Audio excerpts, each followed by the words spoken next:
আমরা যখন নবী সাল্লাল্লাহু আলাইহি ওয়াসাল্লামকে সালাম দেই, দুরূদ পাঠ করি, বিষ্ণু সাল্লাল্লাহু আলাইহি ওয়াসাল্লাম কবর থেকে ওই সালামের উত্তর দেন। আল্লাহ তাআলা ওনার রূহটাকে ফিরিয়ে দেন, উত্তর দেন। সাহাবারা বললেন, ইয়া রাসূলুল্লাহ, কিভাবে আপনি উত্তর দেন? আপনার দেহ মাটি খেয়ে ফেলবে না? রাসূল সাল্লাল্লাহু আলাইহি ওয়াসাল্লাম বললেন, ইন্নাল্লাহ তাবারাকা ওয়া তাআলা হাররামা আলাল আরদি আজসাদাল আম্বিয়া।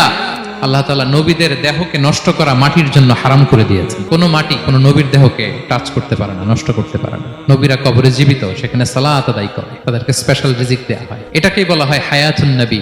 তিনি বারজাকি জগতে জীবিত, উনি উনার কবরে এখনো জীবিত অবস্থায় আছেন, হায়াতুন নবী। তবে আমরা এখন যেরকম জীবিত এরকম নয়, বারজাকি জগতের জীবিত। তিনি ইন্তেকাল করেছেন, মৃত্যুবরণ করেছেন, নিঃসন্দেহে তিনি বারজাকি জগতে চলে গিয়েছেন, কিন্তু সেই জগতে তিনি জীবিত। এবং বিষ্ণু সাল্লাল্লাহু আলাইহি ওয়াসাল্লাম বলেন, আজান শোনার পরে কেউ যদি এই দোয়াটা পড়ে, আল্লাহুম্মা রাব্বা হাযিহি দাওয়াতিত তাম্মা ওয়াস সালাতিল কাইমা আতি মুহাম্মাদানিল ওয়াসিলাতা ওয়াল ফাদিলা ওয়া বা'আথহু মাকামান মাহমুদা আল্লাযী ওয়া'আদতা, এই দোয়াটা যে পড়ে আজান শোনার পরে, বিষ্ণু সাল্লাল্লাহু আলাইহি ওয়াসাল্লাম বলেন, হাল্লাত লাহু